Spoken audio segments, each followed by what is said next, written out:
On Global TV News Express, President Tinubu arrives Kaduna to commission projects. In business, subscribers, banks, telecoms operators agree on airtime billing. And on the foreign scene, India Air says one engine on crashed plane was new. And in sports, Rogers Waneri Delap top 2025 PFA Young Player finalist. Hello everyone, and a very warm welcome to all our viewers in Nigeria and around the world to News Express on Global Television. Coming to you from the nation's capital, Abuja, I am Uyi Agmofwegbe. A quick reminder that Global Television is on DSTV channel 365 and Star Times 276. You can download the Global TV Nigeria mobile app for Android and iOS devices to keep track of our 247 broadcast. President Bola Tinubu has arrived in Kaduna State to commission developmental projects carried out by the state's government under the administration of Governor Ubasani. The president touched down at the Mando Military Airport in Kaduna State at 1:27 p.m. local time. Tinubu was received by the Speaker of the House of Representatives, Tajuddin Abbas, Deputy Senate President Barau Jibrin, Host Governor Ubasani, and the Emir of Zauzau, Ahmed Nuhu Bamali.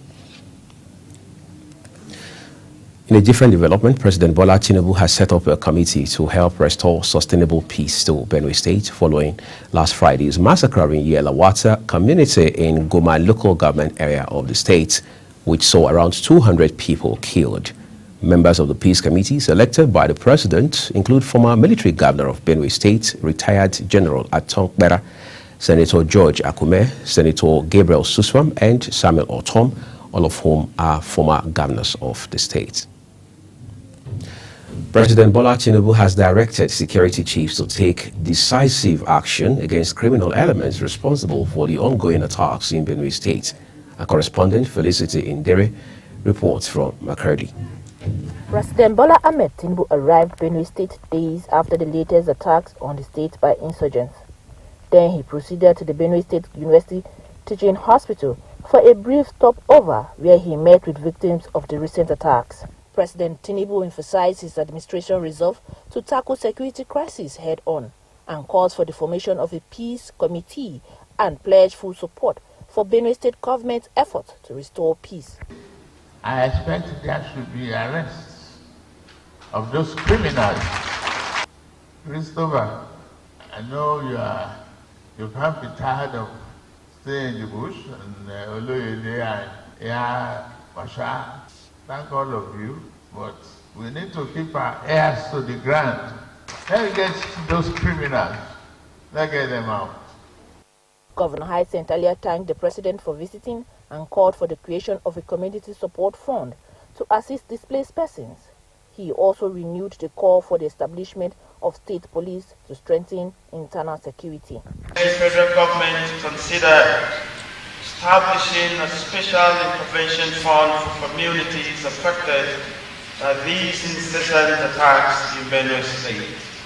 For the paramount ruler of the Tiv Nation, Professor James Ayate, the violence in Benue is not merely a case of farmer herders clashes, but a well-orchestrated assault on his people. He appealed to the president to end what he described as genocide and reaffirmed the loyalty and support of the Tiv Nation to the federal government. Remain tolerant, negotiate for peace, learn to live with your neighbors. What we are dealing with here in Benue is a calculated, well-planned, full-scale genocidal invasion and land grabbing campaign. As the president concludes his visit, stakeholders stress the need for sincere dialogue and practical steps, not political rhetoric, to halt the continued killings and displacement in Benue communities. In Makurdi, Felicity Ndere, Global TV News. Presidential candidate of the Labour Party in the 2023 general election, Peter Obi, has lambasted President Bola Tinubu for turning his condolence visit to Benue State into what he calls a fanfare.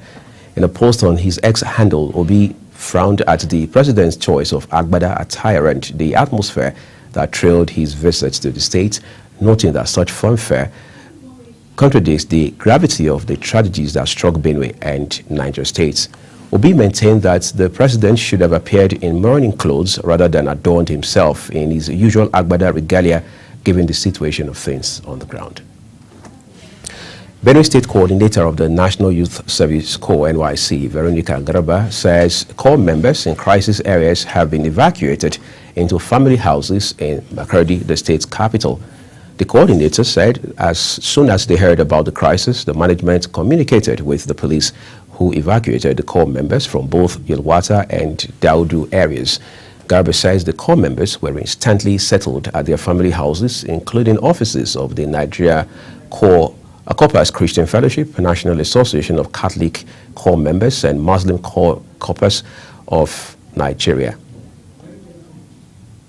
Let's turn to other stories now. A wife of Abia State's Governor, Priscilla Oti, says the state will continue to protect the right of widows and vulnerable women to inherit landed property in order to enable them be strong economically, which will further enhance their standing and standard of living. The governor's wife spoke during an event to mark the 2025 International Widows' Day in Umuahia, the state capital.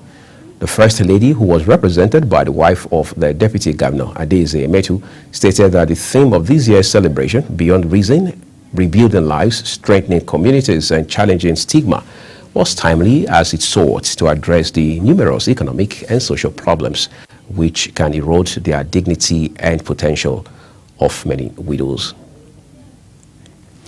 The Gaya Emirate Council in Kano State has withdrawn the traditional title of Wazirin Gaya from a former secretary to the Kano State government and chieftain of the All Progressives Congress, Alhaji Usman Alhaji. Usman Alhaji had served as the secretary to the state government under former Governor Abdullahi Ganduje's administration. Although the Emirate did not give a specific reason for the decision, the move comes days after the former secretary to the state government under the banner of the APC Patriotic Volunteers accused Governor Abba Yusuf's new Nigeria People's Party-led administration of lacking direction, competence, and clear policy initiatives. And still talking politics, former Vice President Nnamdi Sambo has officially decamped from the opposition People's Democratic Party, PDP, to the All Progressives Congress, APC. Sambo served as Vice President of Nigeria from 19 May 2010 to 29 May 2015 under the Goodluck Jonathan administration. Having served as Governor of Kaduna State from 2007 to 2010, Sambo became the latest high-profile politician to dump the PDP for the APC in the build-up to the 2027 general election. The Federal Capital Territory High Court in Abuja has granted the senator representing Kogi Central Senatorial District, Natasha Akpoti-Uduaghan, bail in the sum of 50 million naira and one surety who must be a person of reasonable integrity, resident in the FCT, Abuja, and owns a landed property within the Abuja Municipal Area Council. We'll follow that story for you and continue to update you as we make progress. Let's turn to other stories for you. The Institute for Peace and Conflict Resolution, IPCR, has marked its 25th anniversary with a strong call for urgent action on the worsening humanitarian crisis in the Sahel region occasioned by the impact of climate change. At a special event to commemorate the milestone held in the institution's conference hall, experts, diplomats, and civil society leaders gathered to discuss the increasing threat of climate change, armed conflict, and internal displacement. Kabir Hassan was there for Global Television. Sahel, which spans across parts of West and Central Africa, has become a hotspot for insecurity, food shortages, and forced migrations. Nigeria, especially the northern region, remains a focal in this crisis. From shrinking farmland to terrorist violence, communities in Borno, Yobe, Zamfara, Katsina, and parts of Niger State are experiencing both climate-related and security emergencies. Speaking at the event, the Director General of the Institute for Peace and Conflict Resolution, Dr. Joseph Ochogu, stated that climate change is worsening conflict and displacement in the Sahel, especially in Nigeria. He therefore called for urgent, inclusive, and preventive response through peace building, climate resilience, and youth empowerment.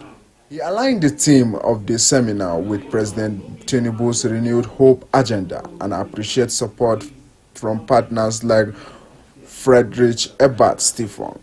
As we deliberate today, please note also that we also align with President Tinubu's foreign policy doctrine, which is the 4D anchored on democracy, development, demography, and diaspora. Ambassador Usman Serki, who was the guest speaker, emphasizes the need for collaboration with the government, highlighting ways to curb the menace. Itself is a major player and stakeholder in the Sahel region.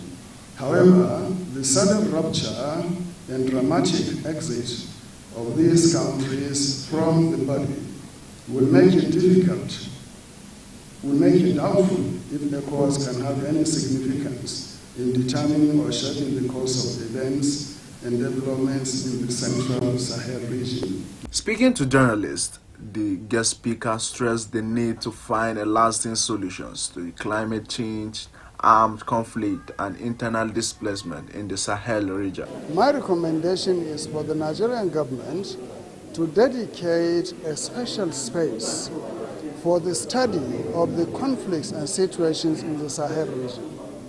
Stakeholders and participants expressed hope that efforts will move from discussion to actions aimed at building a peaceful, climate resilient Sahel, where displacement and conflict no longer define the future. Hassan Kabir reporting for Global TV News. Well, thank you, Kabir.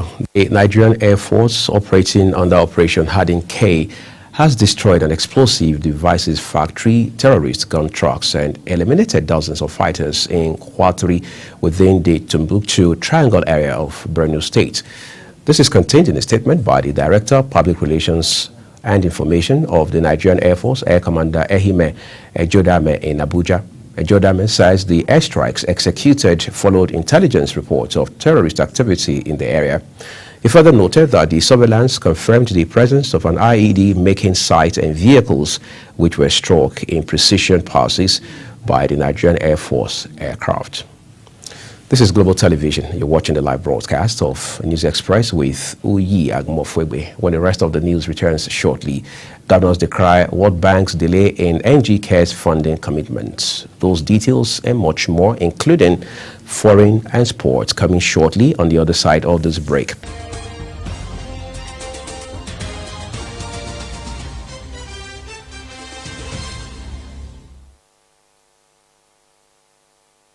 Do you know that Global Television can be watched in Nigeria and all over the world? Download the Global TV Nigerian mobile app for Android and iOS devices to watch Global Television real-time from around the world. What are you waiting for? Start downloading and stay connected to Global Television.